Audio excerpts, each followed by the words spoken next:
Toby Eugene Anderson was a 16-year-old from Northern California. He was a prankster who had spent time in juvenile hall. During the year of 1986, Toby spent time in Selma, Oregon, with his uncle and family. Everything seemed fine. Then in the fall, Toby allegedly ran away. He was never seen again. I'm Ed Denzel, and this is Unfound.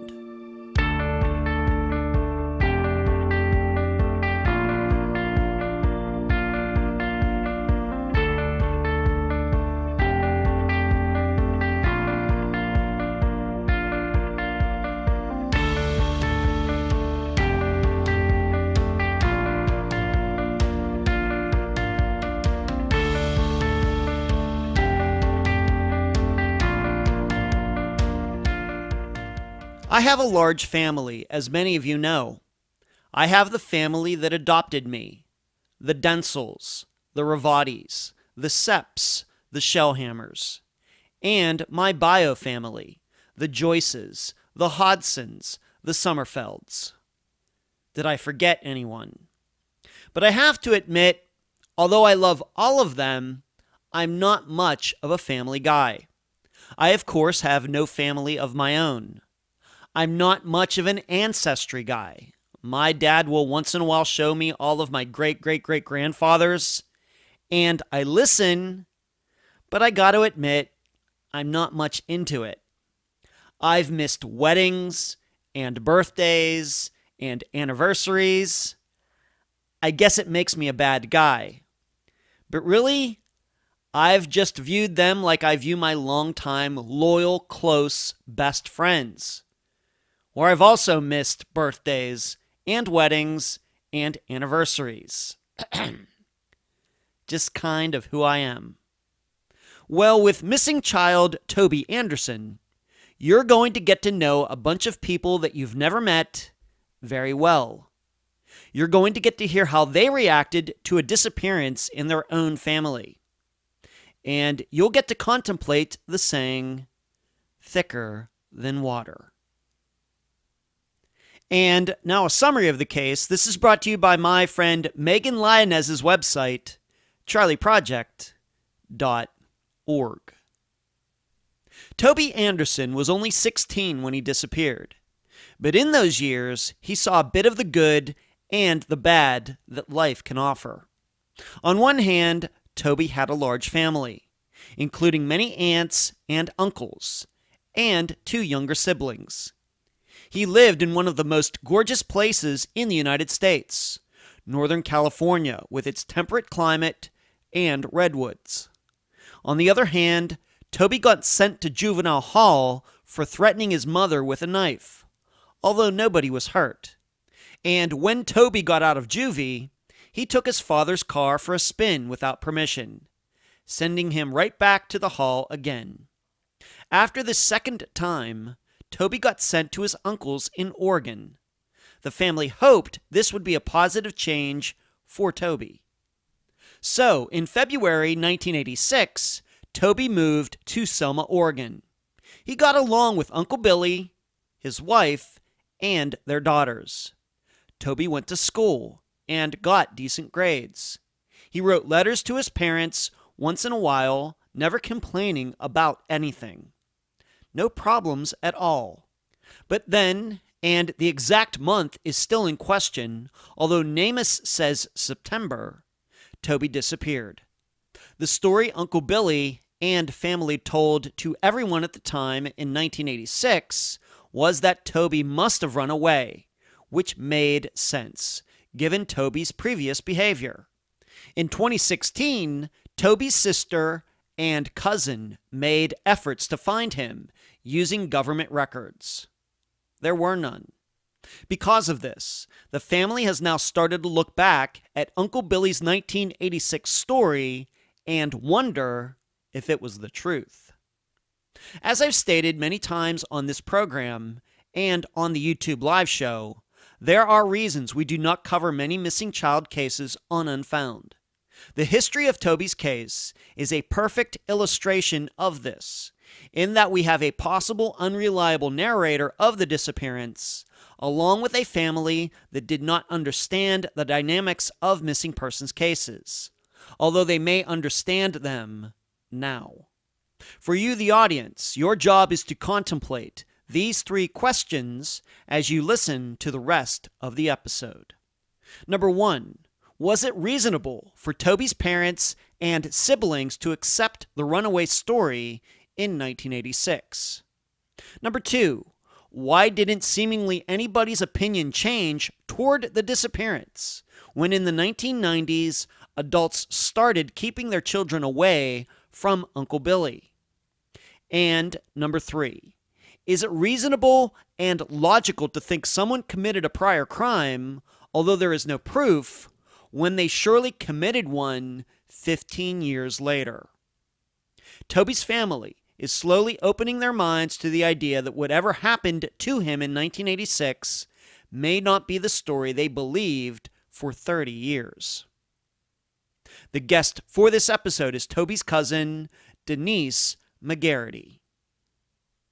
Unfound News. Dr. Telesco and I did another fantastic show this past Thursday, May 27th, 2021. We discussed the disappearance of Kelly Rothwell. You can now find it on both Dr. Telesco's YouTube channel and Unfound's. And I want to thank Lee Clifton at TampaBayCrimeReport.com, who continues to make sure everybody knows what David Perry surely did to Kelly. Next, I can't believe I'm going to say this, but the next Unfound book should be coming out in a couple weeks. I got a guy I'm working with now. I'm hoping this book looks and reads good enough that I can bring him on full-time to do all the rest, because I'm like 25 books behind. Yes, really. Finally, it's the last Friday of the month, meaning before the next episode comes out, you will have gotten your Unfound newsletter. That is, if you're on the list. Are you on the list? Good question. Where you can find Unfound. Unfound supports accounts on Podomatic, iTunes, Spotify, Twitter, Instagram, Facebook, Deezer, and YouTube. Speaking of YouTube, on Wednesday nights at 9 p.m. Eastern, please join us for the Unfound Live Show. All of you can talk with me, and I can answer your questions. Contribute to Unfound at patreon.com/Unfound Podcast. This week, I need to thank Miranda. You can also contribute at PayPal, paypal.me/Unfound Podcast. I also need to give a huge shout out to all the people who have monetarily contributed using Super Chat during the live show on Wednesday nights. Thank you for watching, and thank you for donating. The email address, unfoundpodcast@gmail.com. Merchandise, the books at Amazon.com in both ebook and print form. Do not forget the reviews. Shirts at unfound-podcast.myshopify.com, or you can track down my assistant Heather in the Facebook group. Playing cards at makeplayingcards.com/sell/Unfound Podcast. The website, theunfoundpodcast.com. And please mention Unfound at all true crime websites and forums. Thank you. I'm so happy to have on this episode of Unfound the cousin of Toby Anderson, Denise McGarity. Denise, welcome to Unfound. Hi, thank you for having me. Let's start here. I don't know how many cousins of missing people we've had on the program. I'm sure this is not the first time, but we have a situation like this. I think we need to tell the audience how exactly you are a cousin to Toby. And so let's start here, Denise. How are you and Toby related? Okay, Toby's father and my mother are the first of 7 children that were born to my grandmother. Wow. And they are biological brother and sister. The other are, four of them are half brothers and sisters. Okay, so he is a full blood cousin of you. Yes, absolutely. Okay, great. And going back to 1986, I would never ask your age on publicly on a recording such as this. But I'm guessing, were you and Toby close to the same age? Did you know him? Do you remember him having any one-on-one conversations with him back in the 1980s? I'm actually a little bit younger than Toby, and when we were younger, his dad would sometimes call, and when he was with his dad, sometimes he would put him on the phone.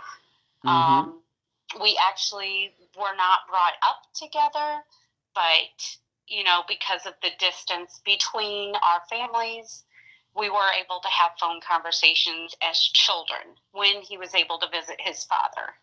Okay. So do you remember any circumstances where you saw him in person? No. Okay. No, we never got to meet, okay, which is strange that we're first cousins, but between California and St. Louis, and my mother is blind, we didn't get to travel back and forth to see each other. Okay, so you knew him to talk to him on the phone? Correct. Okay. Now, another question I always like to ask, especially if it's not, for example, a mother of a missing person or a child of a missing person, but you're a cousin. How did you get involved in this? Why is it that you are talking to me today? How long have you been involved in Toby's disappearance? At what time in your life did you say, I'm going to take this on, I'm going to look into this, I'm going to bring media attention to it? When did that happen? Okay. About 5 years ago, Toby's sister, Marcy, and I had connected again, and we got on the conversation of her brothers. She has a younger brother, and Toby was her older brother. And I had asked her if they ever found Toby. And she had stated, no, they've never heard anything, and then proceeded to tell me about all the stories they've heard over the years, which we have heard too. Yeah. She said that she tried looking for him, no signs. She could never find him. Mm-hmm. And so I had asked her, I said, would you mind if I searched? And that's whenever I got involved in Toby's case. All right, so about 5 years ago, so let's say 2016. We're doing this interview, by the way, for the listeners on May 23rd, 2021, so about 5 years ago. So was this conversation in the vein of your family, everybody knew that he was missing, or that you believed, or your family believed back in 1986 that he had run off from Oregon? What was the basis for that conversation in 2016? That it was there was, for example, I'm not saying there was, but there was a crime committed, or it was just Toby ran off and started a new life somewhere? What was the basis for this talk? In 1986, everybody in the family thought he had ran away. He had some trouble, and they just thought maybe he just took off and ran, and that was it. I mean, that's all we were told all these years, that he just ran away. Okay, so all right, so you're then saying when this popped up in 2016, that Marcy was looking for him. This was a search under the idea that he had a runoff, started a life somewhere, and maybe was even living under the same name, Toby Anderson. That was kind of the start of the conversation in 2016? Yes, absolutely. That's what we thought. Okay. Until the search. Okay. All right. That's why we're talking, and that's what we're going to get into here. Thank you. All right. So thank you for explaining that. So for about 30 years, and once again, as I say, oftentimes maybe you're hearing this for the first time, Denise, but the listeners will know I've said this many times. If we knew what happened, we could just go solve it right now. But for 30 years, your family's believing, yeah, Toby ran off, just never came back, went off, did something else with his life. That was pretty much the idea. Correct. Okay, yes. Thank you.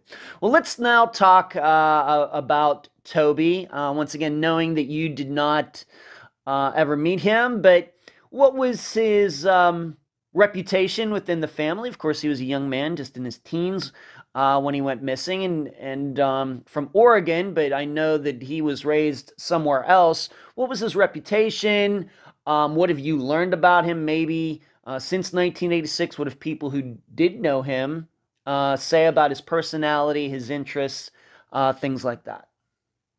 From what I've been told from quite a few people and talked to about 10 to 15, he was quiet. He loved the outdoors. He loved to do anything and everything outdoors. He just kind of stayed to himself. Now, he had some trouble at the age of 11, so he had a very short, troubled life. But everybody I spoke to said he was just a kind jokester, almost like would constantly, sometimes I would say nitpick at people just to make them laugh. Okay. So that was his personality from everybody I spoke to. Okay. And it's interesting to me, of course, knowing that he was 16 when he went missing in 1986, which means he's around my age. I'm 50. He would be 51 right now. So, and I try to think back to that time. And I guess had we been in the same town, I probably would have known him or something like that, being around the same age. This is interesting. Okay. So, a little prankster, but quiet. I should ask you, are his parents or Toby's parents still alive here in 2021? No. Toby's father died shortly after Toby had went missing. He had cancer. Oh my. And then just a few years after that, his mother passed away too. Wow. So the only two relatives he has living are a brother and a sister. Wow. Okay. All right. Well, let's talk about them. So his parents died a while ago, I guess. But brothers and sisters, what can you tell? You know them, obviously. What can you say about his brother and his sister? Well, Marcy is absolutely the most wonderful person I have ever encountered. We talk as much as possible, and she's just a kind-hearted person, very soft-spoken, and really truly cares about her family. Randy is he's quiet too. He has had a troubled life too, but both of them have very good jobs and wonderful families. And, I know they just want to find their brother. Yeah. How old were they? Were they older or younger? Maybe you said this, but are they older brothers or younger brother and sister, or older brother and sister of Toby? They are much younger. Much younger. So Marcy would be about 6-7 years younger than Toby. Okay. And Randy, I believe, is a year younger than Marcy. All right, so they were just little kids. They weren't even close. They weren't even close to teenage age when he went missing. Correct. Wow. Yes. Okay. So their memories of Toby are very little. Yeah. Okay. Would you say then, once again, being that his parents died not long after, is it then your belief that his parents died thinking that Toby ran off and just didn't come home? Yes. Oh, so my. I do know that Wow. his dad traveled from California to Missouri hoping to find him. That maybe he ran off to Arkansas, where our family is from. Maybe he ran off to Missouri, where my mom, was living. I know he spent a lot of his last time here looking for Toby. Wow. Okay. All right. And as you said, I guess both Toby's brother and sister for 30 years kind of thought the same thing that their parents did. Yes. I mean, Okay. they've been told a few stories Mm-hmm. of things that's happened, but we have no proof of any of that. Right, and we'll get into that. I think this is very interesting. I don't know how often we run into this type of situation on Unfound where a family thinks one particular thing for 30 years, and then maybe there's something that just happens that causes everybody to think a totally different way. Of course, people's opinions have changed over time, and my opinions have even changed over time in the last 4.5 years of doing this program. But this, I think, is something that everybody needs to understand about Toby's family and how the dynamics have changed over the last 35 years from one thinking to maybe, let's just say, maybe being a little more open-minded to other possibilities. Okay. Okay. Now, you've already mentioned this, but I think we need to go deeper into this. You mentioned Toby had some issues, got in trouble as a teen. What did he do? Who did he do it against? Why do you think he did it? Let's talk about that.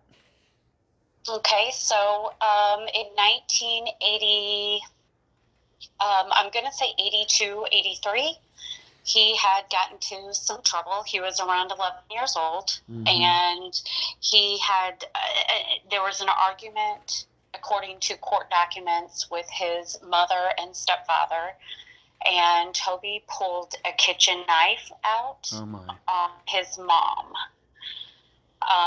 He was then sent to juvenile hall in California, and he lived there for 2 years. Wow. So that was the first incident. Toby got out. He was staying with his dad, and the second incident is when he stole his dad's truck, and went on a joyride and got put back into juvenile hall. Wow. This knife incident, would you say that he attacked his mother? I mean, what do you, if you don't, that's fine too. Do you know any of the details? Did he try to hurt his mother with it, or was it just out of frustration? The knife's lying there and he just kind of picks it up. Any ideas? What do you think? Well, from what I've read in the court documents is that he just pulled the knife out. It didn't say he tried to attack his parents, his stepdad or his mom. It just said he pulled the kitchen knife out. So court documents don't really say a whole lot. Right. Of course, with his mother not here, I can't confirm. Did he hurt her? Did he hurt him? But that's the only thing as I have to go by is the court documents that we have. Okay. I guess I'm just wondering if this is a situation where somebody needed to call 911. If 911 existed, 911 hasn't been around. It's kind of like the last 30, 40 years, I guess. And the police had to show up and disarm him, or was this something that he disarmed voluntarily? We just don't know. Right. That does not state it in those records. Okay. And so he went to juvenile hall.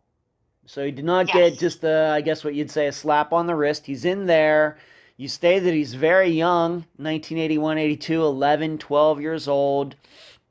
Any idea how he handled it? I guess being that you've already told us the other situation, what happened, I guess it didn't stick. He came out and he kind of got in trouble again, although that's taking car for joyride's different than pulling a knife on your mother. But correct. Okay. Yeah, how do you look at that, going to juvenile hall and then coming back out? You've had a chance to think about that. What do you think? Well, I mean, when a child goes into juvenile hall, their life is thrown upside down, depending on what the situation is in that center he was living at. And we could not find anything that stated he was in trouble there or caused any trouble at all.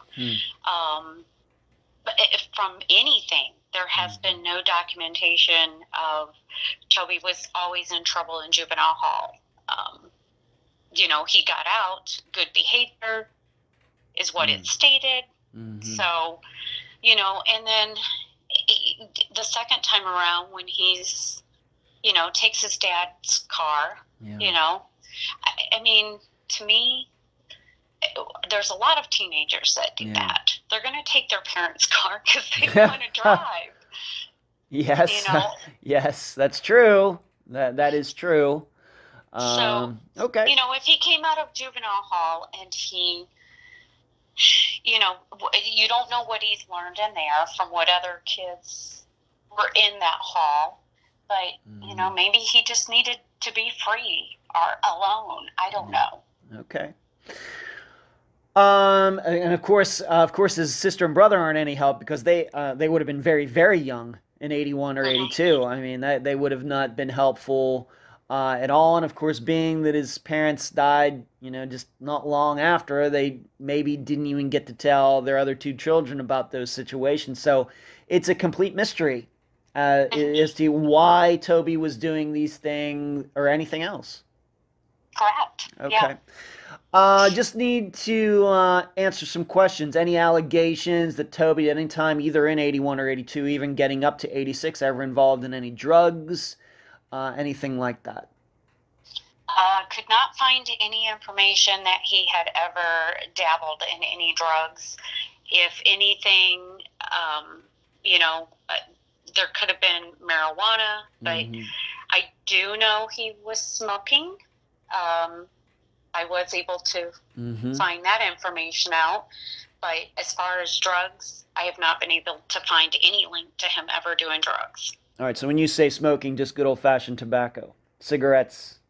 Yes. Okay. Yes. All right, so he takes his father's vehicle, gets caught somehow. He goes back to juvie. Okay, and how long is he in that time? Do you know? A year and a half. A year and a half. Wow. Okay, and then he gets out, and what happens? Maybe I should ask you this, if anybody knows this, and once again, it's kind of, we have two siblings who are very young, parents are deceased. Any fear among the family that he might become a career criminal? Was that maybe going through their mind at the time? That I do not know. I mean, that was the first thought in my head, was maybe he had committed a crime and he was in prison, or that was a path he decided to go on, and he had gotten in trouble. So that is the first thing I did when I looked for him, to see if he was in prison. That makes sense. Yeah, that's smart. I think that's a great choice you made there, but you haven't been able to find anything. Correct. Yes, and I've checked every prison. And this is a lot of phone calls, so it took me 2.5 years. But every prison, I have checked every hospital. Probably faxed his missing persons poster from here, and we went to Canada and Mexico. Thinking that, just that's what we thought. Right. Okay. And I guess I have to ask you this. You've said he's a prankster, a very quiet guy. That's the way you've portrayed him. But then we have this other side of him. And that's what I wonder, if this was just, teenager being a teenager. And getting sent to maybe juvenile hall, maybe the knife incident, but juvenile hall because of taking his father's vehicle, seems a bit harsh. I don't know. What do you, once again, I'm not a parent, as the listeners know, but any insight into that?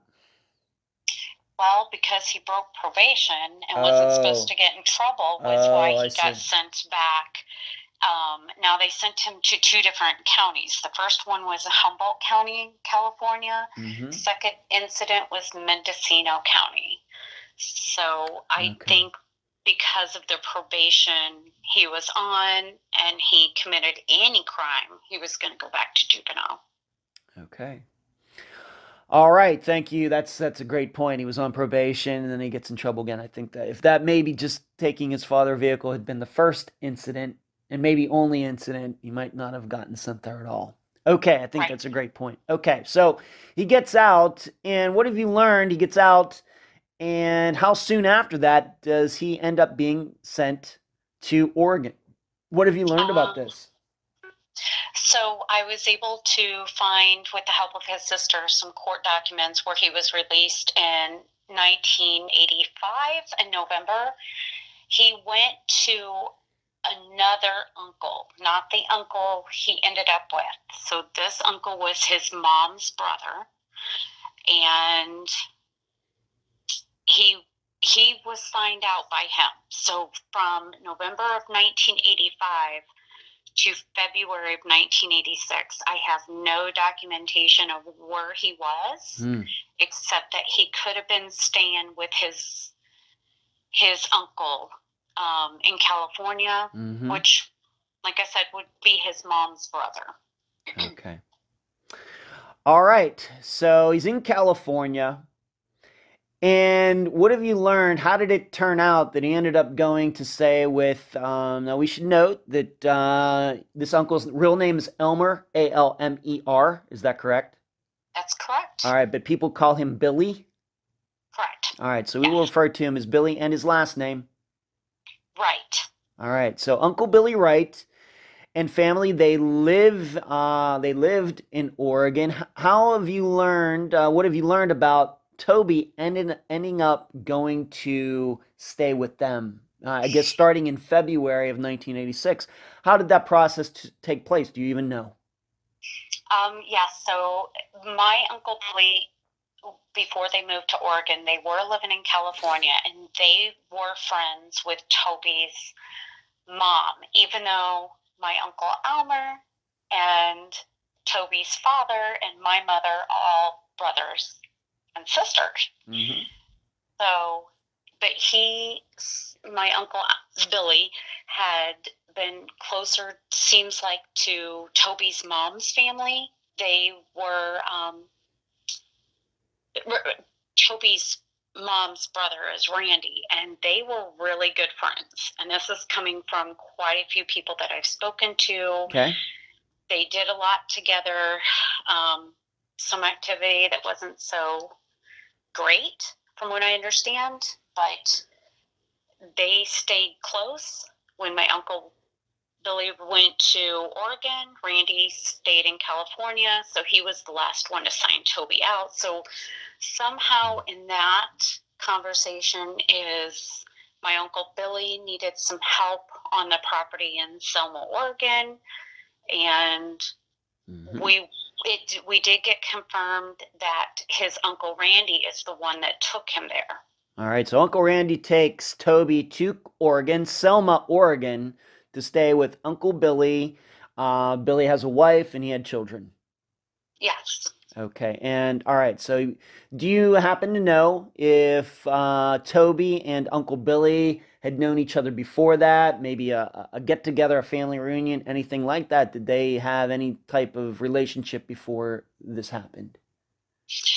Yes, so I do believe that he knew our Uncle Billy because the family seemed to have gotten together, lived near each other in California, and so I do believe that he knew him prior to going to stay with him. So I don't think he had any issues staying with him.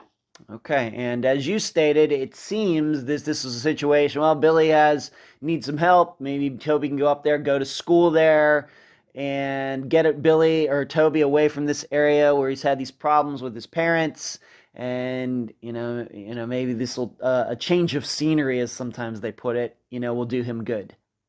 Correct. Okay. Yes.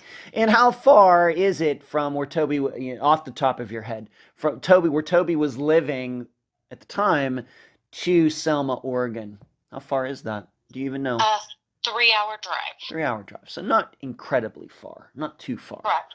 All right. Right. So maybe 150 miles, 160 miles. Okay. Yeah, something roughly around there. Yes. Okay. All right. So Toby goes to Oregon, roughly February 1986. And how many children does Billy have? I think he has all daughters, correct? He has 4 daughters, and Wow, they ranged from 16 down to, I think, 10 or 11 at the time. All right. So right around Toby's age. The oldest is around Toby's age. Mm-hmm. All right, Correct. so he would have some things in common with them. And all right, so he goes up there. Does Toby go to school there? And what does Toby do there? What do you know about those first few months? Let's just say February through May of '86. Does he roll in school? What goes on? Any information? Yes, so I did confirm he was enrolled in the high school, Central Illinois High School in Oregon, and he attended. I was able to confirm that there was no issues of him getting in trouble in school. His attendance seemed to be okay. We do have that. We have the exact dates of when he was enrolled to the time that he had went missing. Okay. And once again, have you been able to find anything once he went to school there? Any problems in school? More particular seemed to be, being that he had problems with his parents, any problems with Billy's wife, the children, any problems at all that you know about once he got to Oregon?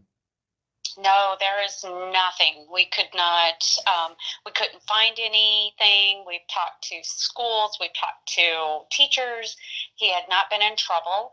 I have spoken to the girls, some of them, and the ones I have spoken to didn't say he was in trouble or anything. Mm-hmm. They don't really say a whole lot, but okay. What information I can get, they didn't say he was always in trouble and just, okay. The issues in the family. Nothing like that. I have to ask, and I don't know this. I don't know if this has ever come up in a discussion for a disappearance before in the program, but in finding his records of where he went to school, can you find things like grades, or if he ever got, school suspension, or, are those things still exist 35 years later? How much information were you able to get from the schools? Believe it or not, a lot. So that school kept the records. Now, we do not know, because he was a juvenile, I wasn't able to get the records in detail, but they did give them to the detective that is involved with Toby's case and sent everything over to him. Okay. So he is aware of everything that's happened. Okay, so once again, grades, attendance records. Yes, maybe, very possible. They didn't tell me his grades were bad. They didn't say he missed a lot of school. Mm-hmm. From what they were able to tell me, is the confirmation of when he attended to the last day he was attended, and even told me what the documentation had said when he left. Okay. All right, so it seems, at least what you've been able to find since you got involved 5 years ago, is that Toby seemed to have behaved himself a little better in Oregon than he did in California. Would that be an accurate statement? That is accurate. Mm-hmm. Okay, thank you. All right, so he's there, going to school. His cousins, the sisters are there. The daughters, the 4 daughters are there. What have you been able to find out about Toby communicating with his family that was still in California, his parents in particular? How often did they talk? Did Toby ever talk about any problems that might not appear in any paperwork or anything? What was the impression everybody got in California of Toby being in Oregon? Mm-hmm. So from talking to his sister, she had seen him a couple of times. I know with the parents being divorced, and the kids were going back and forth from seeing dad to mom. So as far as I know, he wrote letters to his mom. She has pictures. But, as far as how much they communicated, the kids were so young at the time. Yeah. We really don't have a whole lot of information on, did they get to see him a lot? Did they get to hear from him a lot? That I was unable to get. Okay. All right. So he's there, maybe not missing California that much at all, especially if he was behaving himself. Maybe the change of scenery was exactly what he needed. So in general, the feeling you get all these years later, is that everybody was feeling pretty good about Toby being in Oregon. Correct. Yes. All I right. have never heard anything other. I mean, in the 34 years, and I know that family when they moved to Arkansas. Mm-hmm. So I've never heard any stories of that he was a horrible person or, you know, stay away from Toby. You don't want nothing to do with him. That was never came up growing up that we've heard. Okay.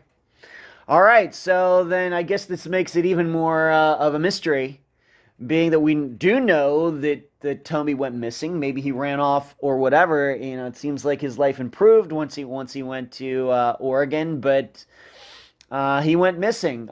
First, let's just start here because in this episode, I've already mentioned the date of September 1st, 1986. That's what people will find, for example, on the Charley Project or on NAMUS, etc. How was this date picked out? Do you know? So I had to guess of when he went missing. And the reason why I guessed is because at that time, we didn't have a whole lot of information except for court records from what I was able to find within the school, as they just said at first, it was in 1986.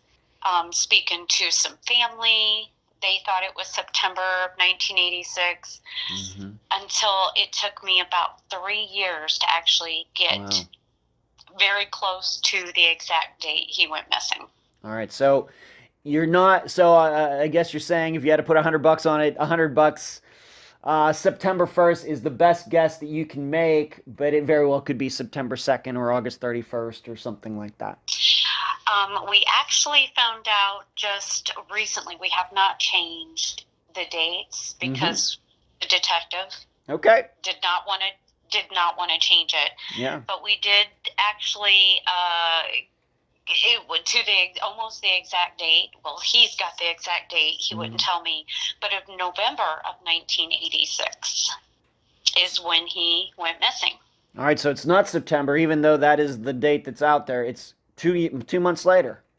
2 months later, wow. Correct. Okay, yes. So even though I said September 1st for the beginning, we can now state that it's actually November. That's a big difference. So now we're talking into the next school year. We're not talking at the beginning of the school year. We're talking into the next school year. Yes. Okay. Yes. So I realized that you were, of course, not an adult at the time, so it would have been other people in charge of this in your family. But when does it pop up? How does it pop up that one day Toby's at Uncle Billy's and then the next day he's not? How did that all came about? What was Billy's story? What was the daughter's story? What was the wife's story? What went on? Okay.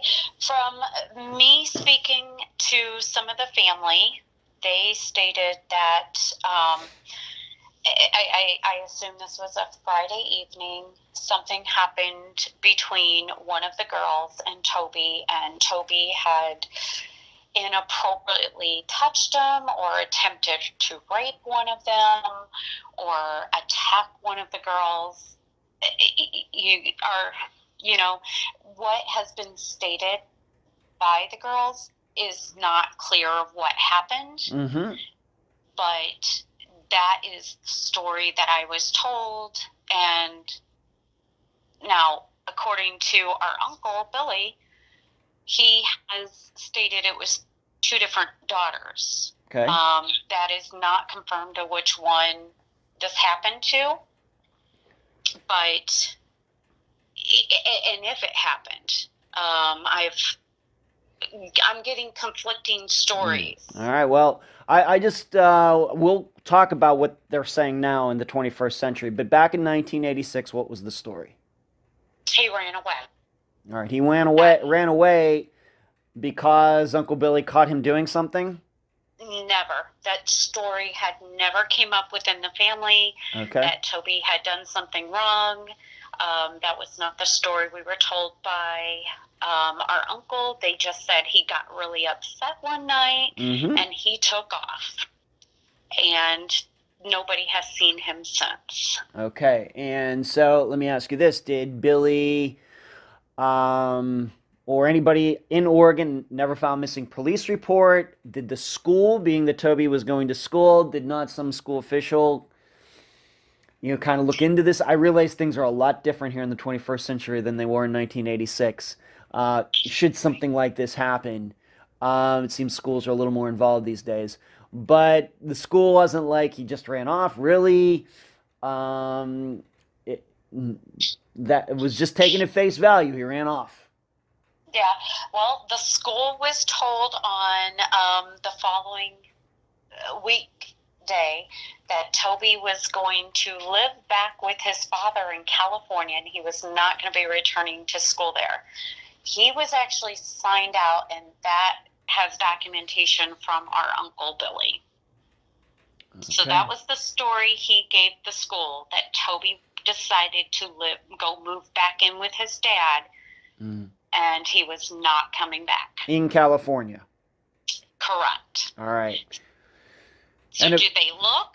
Doubt it. Okay. And of course, Toby did not end up back in California with his father. Right. Okay. So Uncle Billy says he ran off, and I guess the rest of the family agreed with that at the time? Yes, I was able to find out that his dad or his mom, one of the parents, had tried to file a missing persons, but they said, I guess they stated that he ran away and there was nothing they could do. He would probably come back, and that was due to his juvenile history. So if he ran away from Oregon, he'll show up in California. Let's give it a little bit of time. And I guess at that time in 1986, that's what they thought. Okay. Now, do you know, was this a situation where Uncle Billy or somebody, his wife, whoever, called from Oregon to tell Toby's parents? I realize they're divorced, so 2 separate phone calls. Just want you to know Toby ran off. Or was it a situation where one of the parents called to talk to Toby, and then Uncle Billy or somebody is like, well, I meant to tell you, Toby ran off. We thought he was going back to California. Do you even know who called who first? I do not. Yeah. Since the parents are deceased, I unfortunately do not have if Billy contacted, Toby's dad or his mom. Or anybody. I'm not sure who made that first phone call. I would assume he contacted, his brother, Gene, which is Toby's dad, and said, Toby ran away, and that was it. Okay. All right, so this happens. Somehow the family in California find out. Do you remember, you being a teenager at the time, I guess, do you remember the first time you heard that Toby had run off or had gone missing? Do you remember that? I do. Actually, he called my mom. When you say he, who do you mean? Toby's dad, Gene, okay. My uncle Gene, called my mom and said that, Toby ran away. We've been looking for him. We're hoping he shows up. If he shows up there, will you let us know?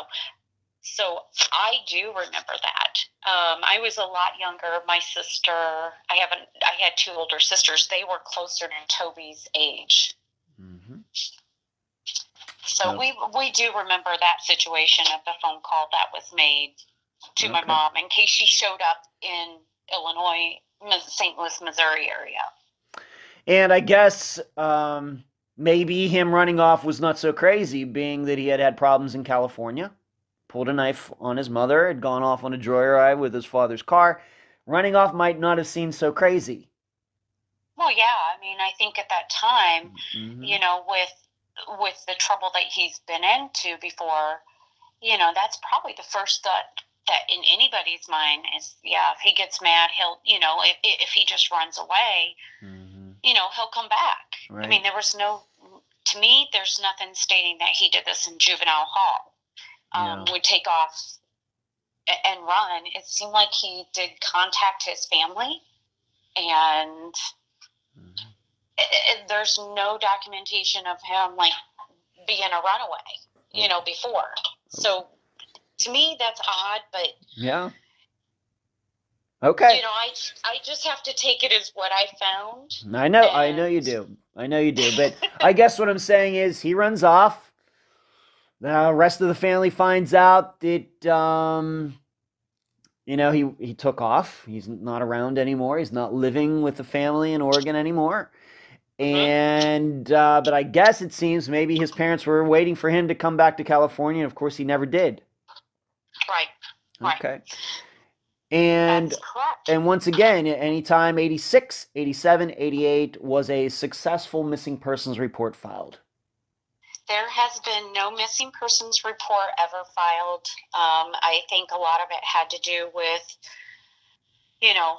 Toby's dad getting sick and passing away, and then his mom getting sick and passing away. I think everybody just thought, he just wants to be alone. I'm not sure what that thought was, or, even his sister said, they really just don't have that information of what she could remember when he was younger. Okay. Now I have some questions for you. I'm going to just ask you this point blank again, even though we've discussed it. At that time in 1986, and I guess moving forward into the 90s and onward, did everybody believe the story that Toby just ran off in your family? They did. And we have our grandmother who even told Marcy that they had seen him in Arkansas. Wow. And he tried to contact her. There's no information on that. So if he ended up in Arkansas, I can't find that information. Okay. At the time and moving forward, did anybody suspect that Billy could have done something to Toby? Now, we're not saying that happened, but did that conversation, to your knowledge, ever come up back then? No, never. Okay. All right. So we have this situation that Toby is there one day and they're just saying missing. Not a lot of details is what I would say. Denise, what do you think? Right. There's not a lot of details. It's almost, it's really hard when you're doing a lot of research and you're trying to find somebody that one day he's there. You think he just ran away. We thought maybe he ran away from California when I first started looking. And then find out he's in Oregon with another uncle. And then find out how he ended up there. And then he just disappears. And no one in the family says anything. And it's not that I have a bad family at all. I think it's the communication, because of the estranged relationships, even though they were brothers and sisters. My mom and Toby's dad was taken away and sent to live other places. And then you have the other kids, and they're all, like my aunts and uncles are all amazing. It has never came up within the family that somebody suspected anything besides what Billy said. Right. Okay. Right. All right. Well, this is going to be interesting because we're going to talk about this a little later. I guess it's going to be quite a contrast to the way people reacted, but we'll get to that. So what happened after Toby went missing? You've told me that Billy and his family moved to Arkansas. When was this? Yeah. So in 1986, 87, I remember going to Arkansas to see Billy and his family for the first time. That was the first time I got to meet him. His daughters are close to, some of the younger ones are closer to my age. And we got to go to Arkansas to meet them and get to know my cousins. And my mom had not seen her younger brother in probably 20, 25 years, maybe longer, because she was taken away and sent to live in St. Louis as a teenager. All right, so Billy and his family moved to Arkansas in 1987. Yes. All right, sometime in '87. It could be a few months after Toby went missing. It could have been almost entirely a year later, but sometime they moved to Arkansas. Correct. All right. Yes. And what reason did Billy give for doing this? Billy told his family that our grandmother, his mom, was sick and needed help, and they were going to have to move to help her out. And I realize you wouldn't have known this at the time, but at some point, I guess within the last 5 years, or maybe sooner, were you able to determine if that story was true or not? And that story is not true. I could tell you from whenever I was younger, my grandmother was never a sick woman. She would travel a lot. She was a nurse. I've never known her to be sick and ill and about ready to die, ever. And she would frequently come to St. Louis area to see one of her sisters who lived here. Never known her to be sick, so that story definitely was not true. All right, but that's what Billy said. That's what Billy told his family, correct. Okay, we're moving to Arkansas because his mother's sick, and that wasn't true. Correct. Okay. When they get to, where did they move to in Arkansas? They moved to Malvern, Arkansas, which is just outside of Hot Springs, Arkansas. All right, so Malvern? Correct. All right. And what did Billy do there? Did he get a job? Who did they live with? What went on once his family moved to Arkansas? They did live with my grandmother, and he did work. From what I understood, he worked in the lumber yard. Okay. But, as far as work history, that's about all I could find, is that he did work in a lumber yard. Okay, so they moved in with the grandmother for a while. Did they eventually get their own place? Yes, and this was before 1990, they would have gotten their own place. All right, so that makes sense, kind of. You're moving that far with four children. You're gonna, say, hey, we'll get there, make an anchor there, stay with the grandmother, and then we can go house shopping. That makes total sense. Okay. Now, once again, it's been a little while. We keep calling him Uncle Billy, and he was the brother of which one of Toby's parents? Toby's father. Toby's father. One of the younger brothers of Toby's father. Okay. And what have you, I realize Toby's father died, like you said, a couple years after he went missing. How did they get along? What was the attitude of Billy's siblings toward him? From what I can understand, there wasn't any issues. I think there was one incident where I was told that he and my Uncle Billy and Uncle Gene got in a fight. I have not been able to confirm that, when it happened, how it happened, or why it happened. But I was able to confirm that there was a fight. Okay. Now, if this was over Toby, I don't know. Okay. Now, maybe we should go through this as well. Now, you were living in the St. Louis area? Correct. At the time, so your family's kind of spread out, I guess. You have you in the state of Missouri, which is kind of near Arkansas, but then you have family in California. You have family all over the place, so a little spread out. Correct. Okay. All right. Now I have to ask you this only because it came up in a conversation. Did you tell me something about? I guess it would be Billy's dad.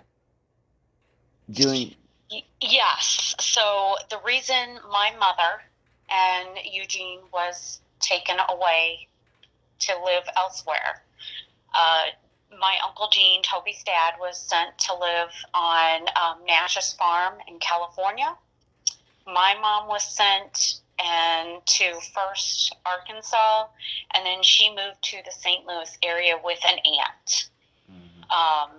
And that's who raised her. And it was because something that I guess it would be your grandfather did? It would be, yes, he was not my grandfather. It would have been my mom's stepfather. Okay. And yes, there was a sexual assault as Wow. multiple times is the reason my mom and Gene was taken away. Oh my. Okay, that's all right. I just thought we needed to bring this up because we're going to be talking now about Billy in particular, and I think we're going to contrast this with some of the things that the choices that were made there. Let's talk about Billy. Children in the family. You've told me that they were not allowed to be around Billy. Why is that? My mom did not want us alone with Billy at all. Due to some of the behavior that I guess the family has heard over the years with his inappropriate behavior towards young girls. And so my parents, that was no. You don't get around Billy alone. Don't, I mean, that's just what they embedded in our heads. Okay. They never did that with my mom's other brother or anybody else in the family. That was never an issue except for Billy.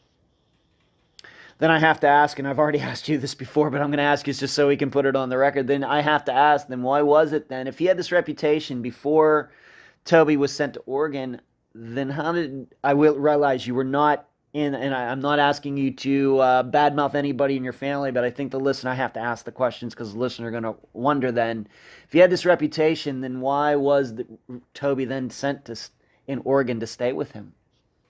I'm not sure he had that reputation until after Toby went missing. Oh, okay. All right.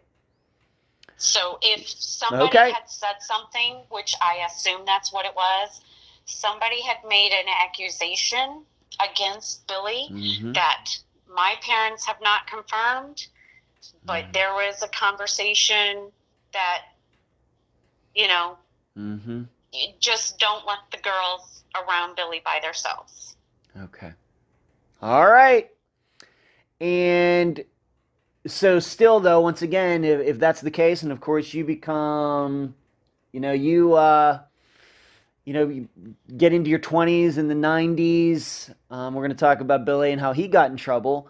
But at any time, being that your mother told you to stay away from Billy, for you personally, speaking for yourself, at any time then in the early 90s, for example, did you ever start thinking, well, my mother's, telling me to stay away from Billy, then Toby disappears at Billy's house. Did you maybe ever start thinking, could there be a connection there?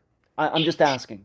No, as a teenager, no. I didn't even know Toby was even staying with Billy until after I started doing a lot of research. Wow. So I thought he always went missing from California. Wow. So this is, I guess because I was so young at that time, that of finding out he was in Oregon was absolutely a shock to me. I did, the listeners should know this is the first time I'm hearing this. So you did not know until just within the last 5 years that he actually disappeared from Oregon and not California. That's correct. Is that something, now that you look back on it now, is that just a mistake that you made, or do you think that people were nebulous about it? It's just something maybe you just kind of missed in dealing, being around your family for Christmases and everything all these years? Or is this just the sign of the topic not being mentioned much over the last 30 years? I think it has a lot to do, and I have a wonderful family, but I think when there comes issues in a family, and my mom being raised by an aunt and us being closer to her than I was my mom's biological family, that topic was never brought up. I mean, we would talk to our Uncle Gene, which is Toby's dad, on the phone, but it was never brought up that, oh my gosh, he went missing from Oregon. If they talked about it, they definitely didn't say it around us kids. Okay.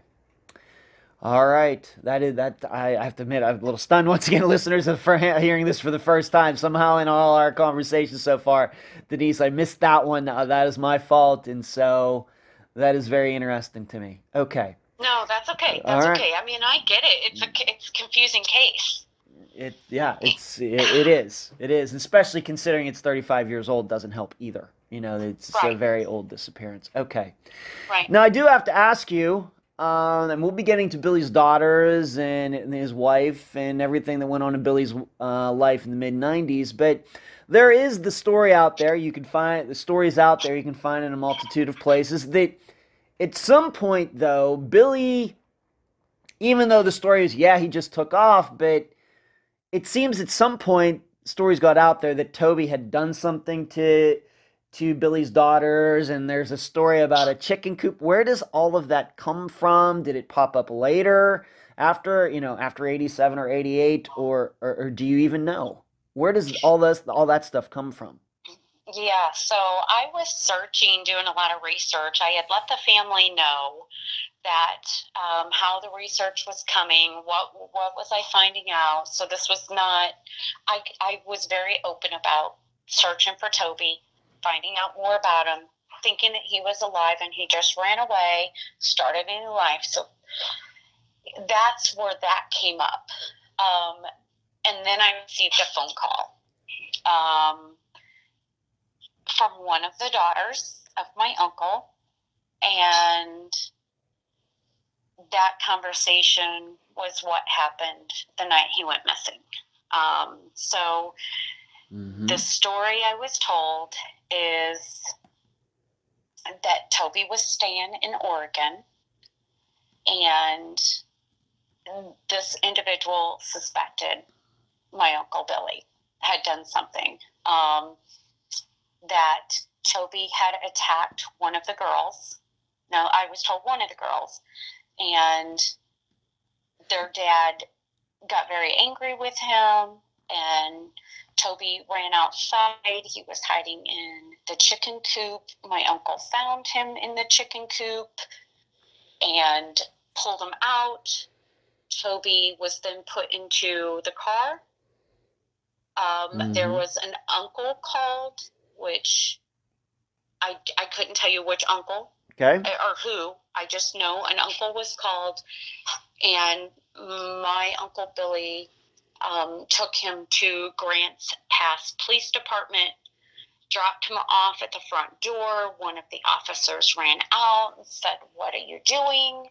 And he said, "It's your issue," and drove off. And that's the last anybody had seen Toby ever.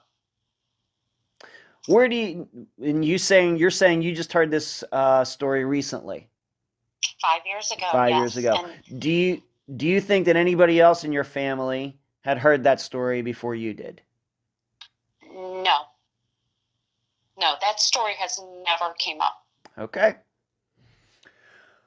All right. So, and where do you think that story came from? I mean, once again, back in 1986, I'll just use the word. The story is very uneventful. Toby's there. He decides to run off, and not very vague, very nebulous, very bland, very general. And now we have a very precise story. And where have you been able to kind of go backwards now to figure out? I guess it had to have been Billy, or was it one of his daughters, his wife? When did this start? The story start growing. When I was told this story, so I was told by one of his daughters. Okay. That this is the story that was told. She was there. She remembers a little bit. That Toby had done this. The family was sent away. So I can confirm that the girls and the mother were not at the house when he drove Toby off. Okay. So they were all sent to get in the car and drive off to another family member's house, and then they were to come back when my Uncle Billy was to call them. Okay. So that was confirmed by two of the girls. Okay. their dad told them over these years that he dropped Toby off Grants Pass Police Department, and that was the last anybody has seen. They thought maybe he ran away after that. And what is the police department being? This is, once again, information just found out within the last 5 years. Any records, any proof that story is true, that he catches Toby doing something, he sends his family off, and it's just Toby and Uncle Billy, and Uncle Billy drops him off at the police department, like out front on the sidewalk. Any proof to this at all? And the police have any documentation of this at all? No proof. Yes, I have contacted multiple police departments thinking, well, maybe he got the wrong police department, and maybe they arrested Toby that night. There's no proof of that. Absolutely none.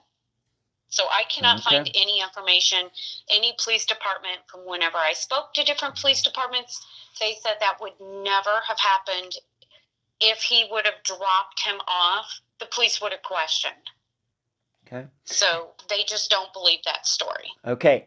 Being that you've talked to at least a couple of Billy's daughters, any idea why this story was not put out there in 1986? And it had to be, it wasn't until 30 years later. Any ideas? Their opinion? No, I think they were just scared. I don't know if they're scared of their dad. I don't know what they're afraid of. But no, I mean, that's the first time I ever heard this. No. I've never heard anything since then, or even gotten a real good story on that. On what happened. So that is not confirmed. Okay. As far as you can tell, is Billy telling the truth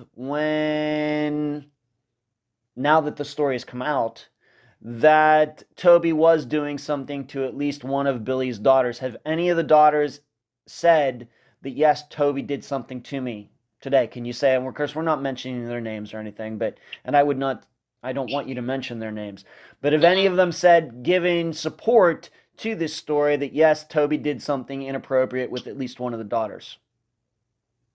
There was one of them who is closer to my age and said that Toby did touch her. Now, in details of what happened, I can't get much out of her.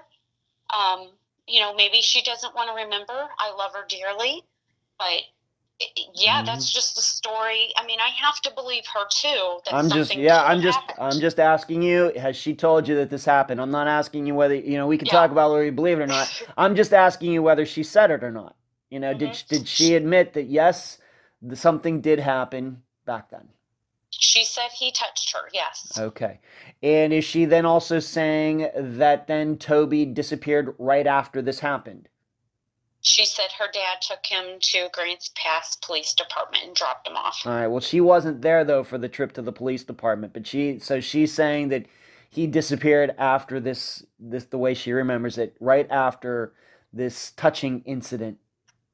Yeah, he was not seen again by any of them. So once they were sent away in the car with their mom, and he was gone by the time they got back. Okay. All right, and so we go into the 90s. It's just interesting that this story doesn't come out for 30 years. It seems to me that that's a more complete story than Billy just ran off. Maybe they were just trying to protect Toby's reputation or something. I don't know. All right, so what about Billy's wife? We haven't talked about her very much. We've talked about the daughters. We talked about Billy. What about the wife? Did she have to say about all of this? Back at the time, did anybody in your family have a chance to talk to her about Toby and him disappearing independently of Billy? Once again, late 80s into the 90s. Do we have know if she's ever offered up any opinions on her own? No. She was absolutely, from when I've met her, she's a wonderful, wonderful woman. But I don't know if anybody's ever questioned, and she's unfortunately no longer with us, but I don't know if anybody's ever questioned her in that manner, or did they ever in that, because everybody thought in that time that Toby just ran away. Okay. All right, but she's not. We have unfortunately a lot of death in this episode today. Toby's parents died, but then she died. Correct. Billy's wife in 1996. Yes, I believe that was 96, 97 is when she passed away. Wow. Okay. All right, so let's move on to this. Maybe some people aren't going to be surprised by this at all. So we have kids, at least you personally, and you maybe know some other children in your family were not allowed to be around Billy. It seemed he maybe gained this reputation after Toby went missing, which could explain why nobody seemed to mind Toby going to Oregon back in 1986. But eventually, Billy gets in trouble for the same thing that Toby was accused of doing in Oregon. Why don't we talk about that now? Okay, so my uncle Billy and his wife gets a divorce. He meets another woman, and he has I guess kids with her, and then he gets in trouble by rape of these 3 kids. I have not fully read all of the court documents. It is unfortunately public record, but Please restate that it's not public record, or it is public record. Oh, it is public record of what he did. The court documents. Okay. All right. And so these were his own kids, or being that she was married before, these were her kids from a previous marriage, or what? Do you These know? were his new wife's grandkids. Oh my. Okay, and do you happen to know, we're not going to give away, it's a PG-rated program, family program, people watch it with their children, but or listen to it with their children. Do you know how he got caught? Yeah, the kids had told their mother what he did. Okay. And so when did this happen? Approximately what year? And was there a trial? When did that happen? Let's put that into the timeline. So once again, Toby goes missing in 86. Billy's first wife, I guess, the mother of his 4 daughters, dies in 1996-97. He gets married again, and then when is he accused of these horrible acts, and when does he go on trial, go to jail? Put that in the timeline for us, please. I believe, if I'm correct, early 2000. He was, the kids had stated something to their mother about him touching them inappropriately, doing what he was doing to them. He was arrested and convicted of 3 counts of rape, and has been in prison ever since then. And what year is that? I believe that was 99, 2000, close to around that time. Wow. Okay, so over 20 years, and he is in jail now? He is currently in prison, correct. Okay. I have to ask you, when this all came to light, let's just say this started in 99, and this all came to light, knowing that Toby disappeared, did the attitude, of course, unfortunately, Toby's parents were deceased by this time, did the opinions of, for example, Toby's brother and sister change regarding what could have happened to Toby? Was there maybe a little bit of a change in the attitude of your family once Billy got charged with these things that he accused Toby of doing? No, I don't think so. I don't think anybody even suspected Billy until I found out that he was living with him and come up with enough information from speaking to enough people that, then now we're like, oh my God, why didn't we see this then? Okay. All right, so not even him going to jail, in your opinion, was enough to take your family away from the idea that Toby just ran off? Trust. All right, and the listeners should know we try to keep open minds here, but we also know that you would think that people would start thinking maybe, well, it's possible that Toby ran away, but it's maybe possible that something else happened too. But you did not get that feeling in your family. No, I don't think I would have ever questioned that at that time. Okay. Except, until after everything I started researching. Yeah. Okay. Now, once again, this he goes to jail, let's say 2001, and you don't start doing your work that you've done, and I want you to know that I think you've done a spectacular job, especially getting into a disappearance 30 years after it happened, which isn't easy. But for those 15 years between him going to jail and you, doing your work, obviously Toby's sister, you talked about her, was doing work. Can you give the dynamics of your family in relation to Toby's disappearance between 2001 and 2016? I think it was more everybody just thought he ran away and that he didn't want anything to do with anybody in the family. He's never contacted anybody. His parents died, his brother and sister go into teenager years. Everybody, our lives start changing, and I don't think anybody in our family ever thought, because we're so spread out, that, did something happen? I would have never have guessed that. I was absolutely floored when I found out. Okay. Now, to bring this full circle, how you got involved is, we have to remember that it was Toby's sister Marcy who was doing some work, but she was trying to find him under the idea that Toby really did run off. At no point was Marcy looking into it from a standpoint of, I'm going to try to look into it and see if he ran off, but is there also a possibility that my Uncle Billy might have killed him? She was just looking at it from the one particular angle, not both. Right. Well, I think what it was is Marcy and our grandmother had tried to help her find Toby. She had told Marcy that, he's tried to contact me after Marcy's dad died, because Marcy said, I'd love to find my brother.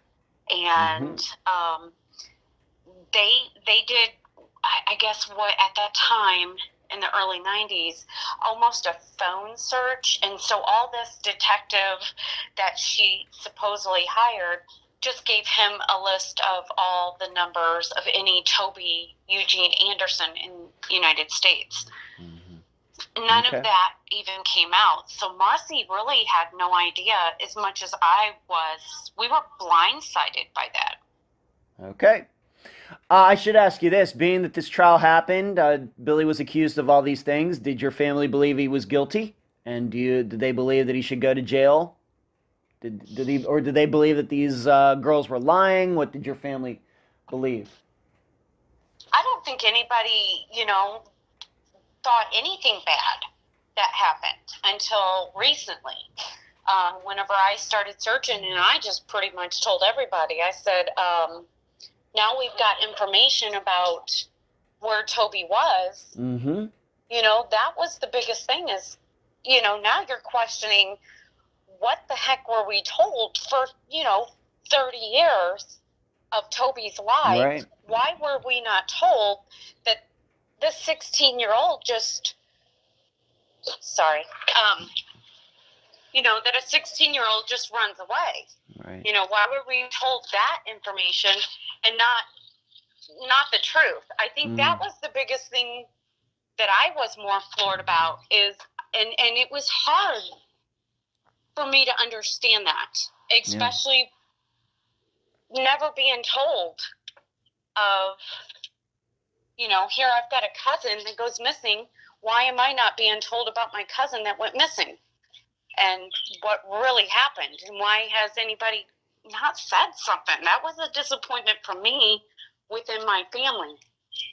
Well, right. But I just want to concentrate on this trial for a moment. Did your family, of course, your whole entire family knew that he was on trial for doing this. Did they believe that he did it?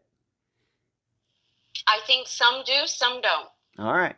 Okay, to this day. So what you're saying, 20 years later, there's still a split decision in your family. I think majority of my family doesn't want to discuss it, Okay. to be honest. Okay. All right. Very old school. You don't discuss those issues. Okay. Family. All right. All right. If that's the truth, then that's the truth. Okay. I don't know your family. All I know is you. So, all right. That just gives the listeners something. Okay. Now, Right. when did you start communicating with Billy? And the listeners should know that there's some letters, pictures of letters, I guess, that you sent me that will be available to the listeners so they can read them for themselves. That it will be on Facebook, on Instagram, and on the Facebook page, the unfoundpodcast.com will have a page dedicated to Toby's disappearance exclusively. When did you start communicating with him? Did you say that he was surprised to hear from you? How did that all get started, and when did it happen? You know, what motivated you to do this? I started writing him letters because after I found out that why Toby went missing and what happened with Toby going missing, I wanted to find out what happened. So I was going to give the opportunity to my uncle, who was in prison, to explain to me what his story was. Mm-hmm. And Okay. so I had decided to write him a letter myself. And when I did, it didn't take long for him to write me back at all. And Okay. his first letters was very confusing because he basically didn't know who I was in the first letter. Okay. He confused me with somebody else and was basically saying, I tried to help you. Don't you believe me? I've done this for you. I've done that for you. Which he had me confused, I guess, with my sister who did live in Arkansas. And, I had to explain to him, I think you have me confused with the wrong one. And he just basically, in his letter, said, Toby ran away. That's all he knows. If something happened, his letters would talk so crazy at times. Mm-hmm. But if something happened, you have to ask his dad. Or if something else happened, you'd have to ask his mom. That has been his letters from the beginning. Mm-hmm. 6 different ones. He's accused everybody else except for himself. Mm-hmm. He has put the blame on even my mother, who lived in St. Louis, Missouri, and specifically, put the blame on your mother for what? For everything that's happened to him in his life. All right, so up to and including him going to jail for what he did to those girls. Yes, he has put the blame on my mom for that too. Okay. All right. What has he specifically said about Toby? Like you said, the listeners will get to read the letters for themselves. We're not going to read every word here, but just specifically regarding Toby's disappearance. Could you get anything out of him? Does he still say that he dropped Toby off at the police department? Does he still say that Toby did something to at least one of his daughters? Does he still say those things, or have those things not come up? Or he just won't talk about them? Or how would you portray it? I feel like he twists the story around every single time. It's always different. So one moment it'll be this, one moment it'll be that. He does put the blame on Toby. He says Toby did what he did to his daughters, and he had to take care of that issue. Okay. All right, and how many correspondences? Once again, let's just go maybe for an overall idea. The listeners are going to read them for yourselves. You took very nice pictures of them, so they can be read very clearly, I think, by anybody on. Maybe a phone might be a little small, But on a laptop or a tablet, I think people will be able to read them fairly easily. But he's just a guy who's in jail who says he shouldn't be there, and he claims he's innocent and everything else. Right. He claims he's innocent of the crimes that he has committed currently, of why he's in prison. He also puts the blame on Toby. He said if Toby is deceased, then Toby's dad did it. He would be buried on this Nash's property in California. He has stated Toby had died in a car accident. He also said that he overheard that Toby joined a circus, and Toby, ran off with some circus, whatever, and I did check that too.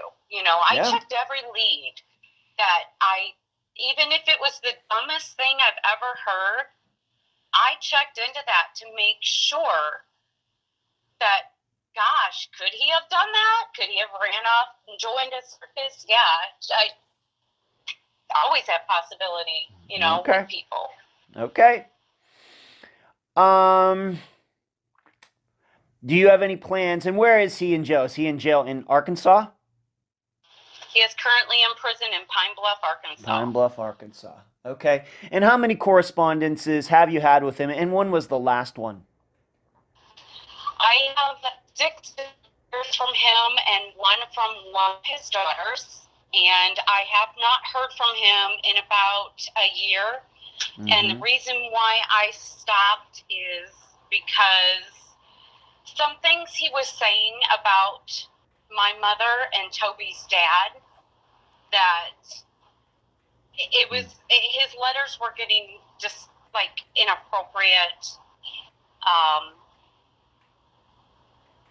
tough to handle emotionally, because each time he would write me a letter, it was things of calling my mom the devil, and my mom deserved what she got, and that was tough for me.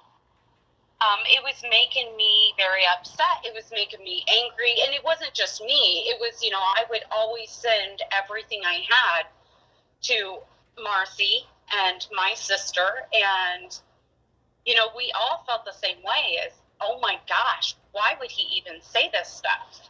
So that's how we were getting through. And at the end, when he stated my mom was the devil and she deserved everything she got, and if it wasn't for her, then he wouldn't be sitting in prison, and just blaming everybody else, saying I'm the innocent one. You know that. You know I'm the innocent one. And I just got to the point where I couldn't take it anymore. I felt like if this guy gets out, he's going to hurt somebody else, whether it's his own grandchildren or one of his own children. But I got to that point after that where I was like, I'm not going to stand there and let somebody hurt somebody else. I got to put a stop to this. So I cut off all communication. He has made a statement to another person that he had to save his family from a monster, and he was referring to Toby, and that he's not the monster. Okay. Toby's the monster, which is, Toby's a 16-year-old boy who's nobody's heard from in 34 years. So how is he a monster? Because if he was that bad of a monster, then you should have called the police and taken care of it that way. Right. And if he was a monster and he really did run off, he probably most likely would have ended up back in jail, and you haven't been able to find him in jail. Right, yes, and that is confirmation even from the detective. He's the one. I kept saying, well, I'm going to call this prison again, and finally he just said, I want you to understand, we've got Toby's fingerprints.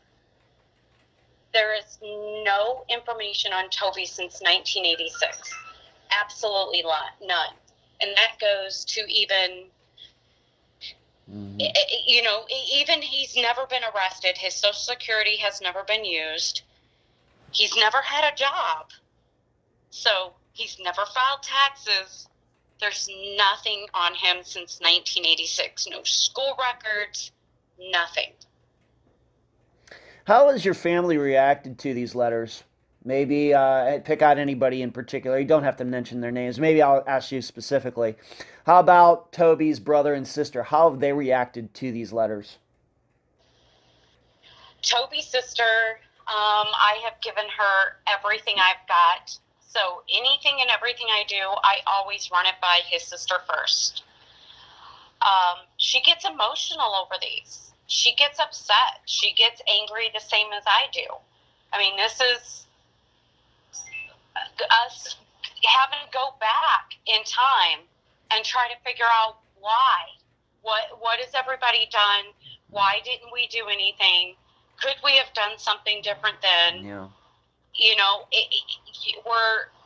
it's a lot of emotional things that we go through. You go through anger. You go through shame. You go through hurt. And then we're going through determination as we have to find Toby, because that is the only thing I think that's going to save from another child getting hurt. If something happened to him that night, you know, if another child gets hurt, I'm never going to forgive myself, and I think Marcy's the same way. So how have Billy's siblings reacted to those letters? I mean, I have to admit, you know, that he doesn't sound, Billy doesn't sound like he's all there now. How have his siblings reacted to these letters? There is not any communication. So my mom, throughout all of this, does not know. She is in a nursing home. I have not told her. I have spoken to his brother and another uncle of mine, and he is on the same page with me. I think he's disappointed. I think he's upset and hurt. Another one of the uncles is now, unfortunately, he has passed on too. And then the sister, you know, none of them have communication with each other. And it's sad. It's really sad that my family, unfortunately, with the situation in the past, doesn't talk. I mean, we hardly even know each other. I guess what I'm asking you is, being that they know about these letters, and if they haven't seen them, they're going to see them because they're going to be public here within the next few days. You know, any kind of looking back at that time and thinking, well, you know what? Maybe we should have been more open about anybody changing their minds. I can't find the word right off the top of my head right now, but a reanalysis of 1986 and Billy's story, now that they know what he's written to you and everything else?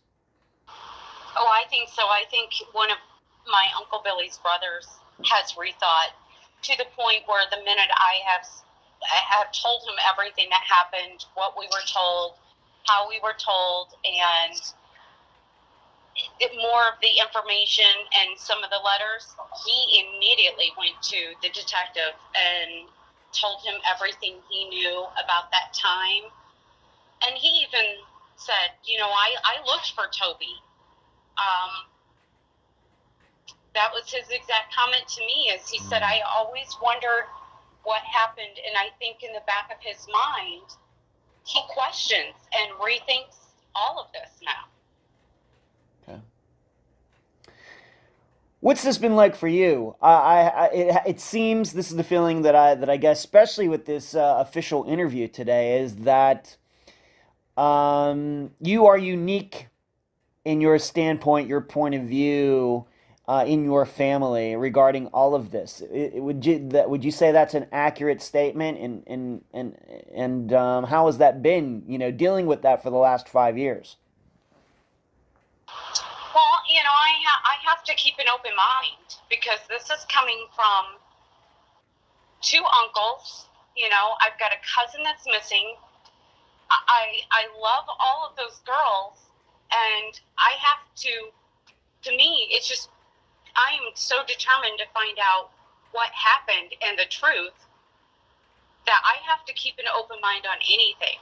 Mm-hmm. And it's hard because I guess with me, I don't want to upset anybody, but then in my head, I'm not understanding if this was my father, if this was my sister, if this was somebody else, and I suspected that my sister or even my father did something, I would be the first one to say something. Right. There's no way I could hide that. There's no way I can not come out and say something, because I feel like that would have destroyed who I was.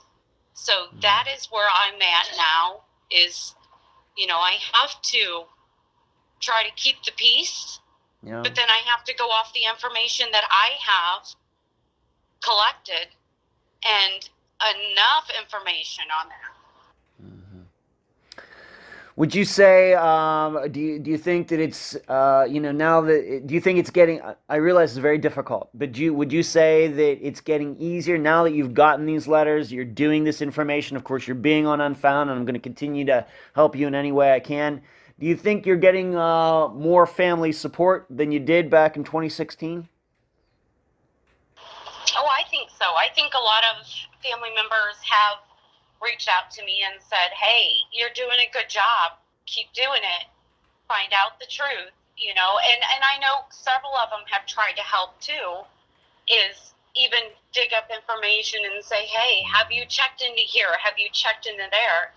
Because sometimes I get lost on doing this. Right. I'm not a detective. Yeah. But I have to do all of this.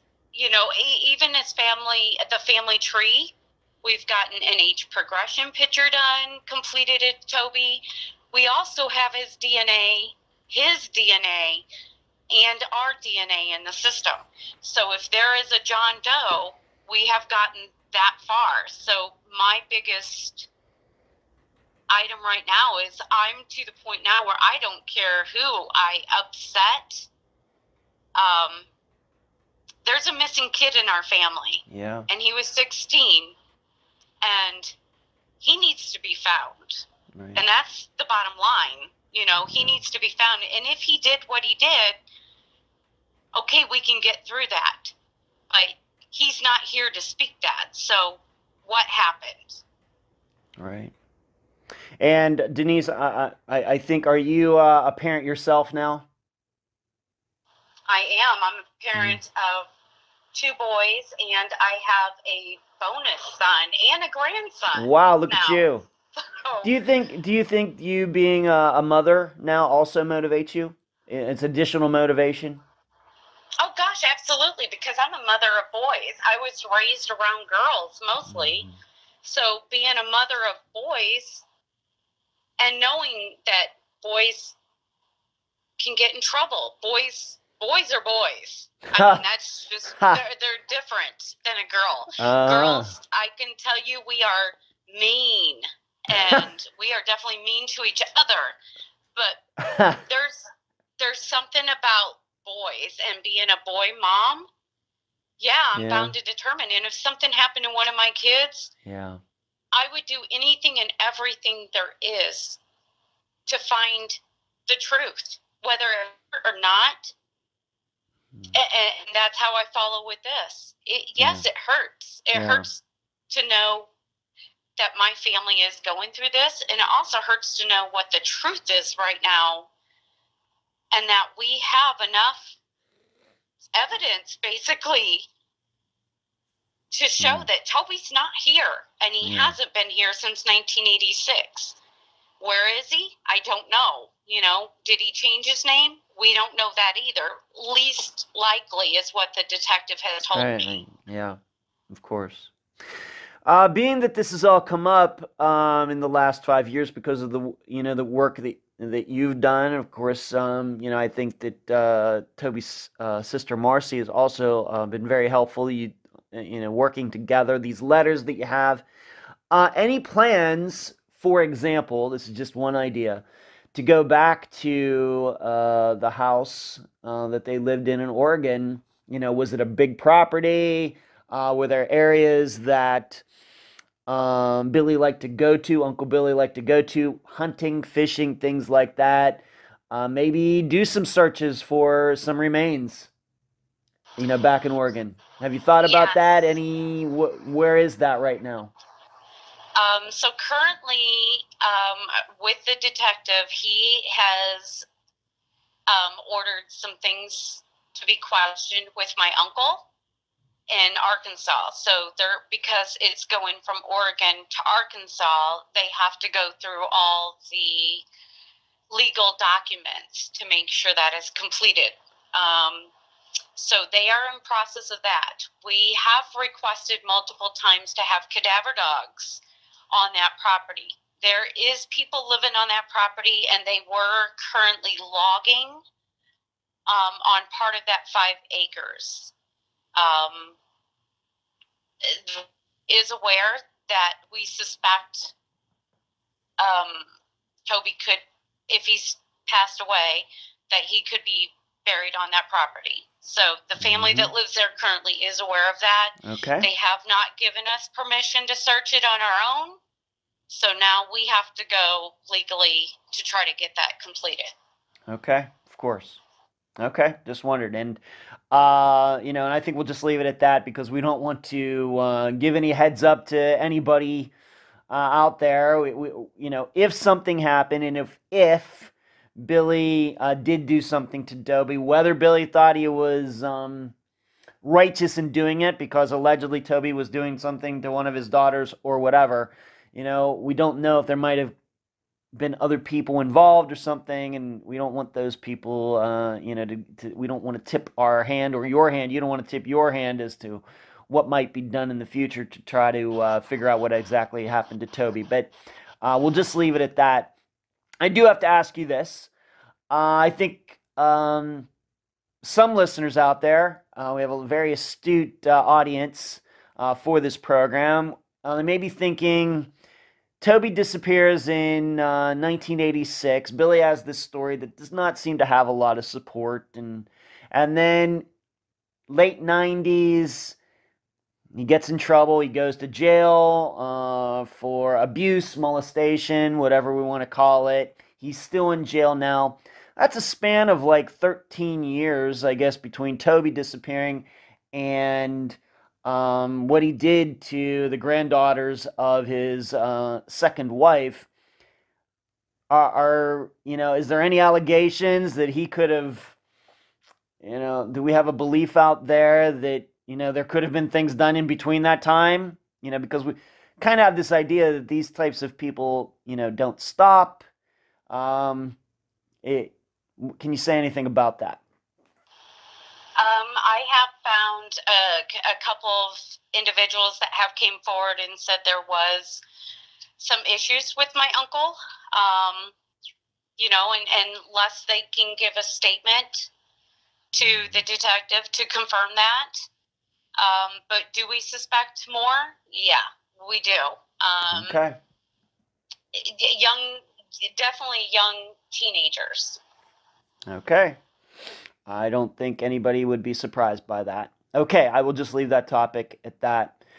Do you have a Facebook page, website, anything like that set up? Yeah, so I have a Bringing Toby Home page.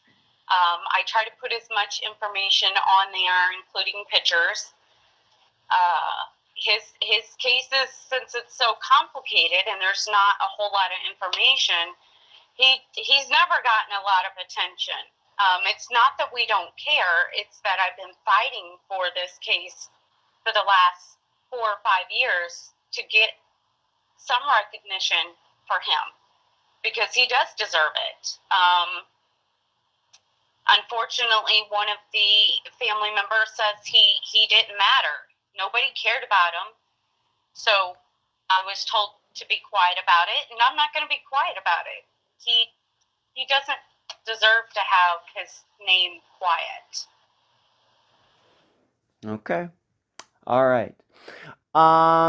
Any final words before we complete this interview, Denise? I think we just need to know what the truth is. So if somebody is out there that knows what happened, I mean, it's been 34 years. It's time to say something. Let us know what the truth is.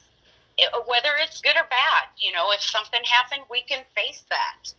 But we need to know the truth, and we need to know where he's at. So I think that's the biggest thing now is Marcy and Randy deserve to know where their brother is. Right. All right, Denise, and I will continue to help you on this. I realize you're a very tough position. This is a disappearance that's 35 years old. You didn't personally start working on it until it was 30 years old. And, working with not as much technology back there, of course, no internet, no social media, no cell phone information that we talk so much about in disappearances in the 21st century. But I want you to know that I'll always be a resource for you. Anything that goes on, you can ask me my opinion on it. Any help that I can give to you to make your job as easy as possible, I will do that. You have my word on that. And I appreciate you being on this episode of Unfound. Thank you so much for having me and letting Toby's story get told. You're welcome. And that was my May 23rd, 2021 interview with Denise McGarity, cousin of Toby Anderson. I thank her for joining me and all of you on the program. I also need to thank Marky Davis from the We Help the Missing page on Facebook. She has put Unfound in touch with some of the guests you've heard recently, including Denise. And you will be hearing from some other guests who came to Unfound through Marky in the upcoming weeks. Thank you, Marky. You heard me several times during the interview asking Denise about her family, about their attitude, about their thoughts, about their opinions regarding Toby's disappearance. In each instance, Denise said that her family's beliefs never changed, despite the evolving attitude toward Uncle Billy. And even after Billy went to jail for crimes against children. I want to make 2 points about this.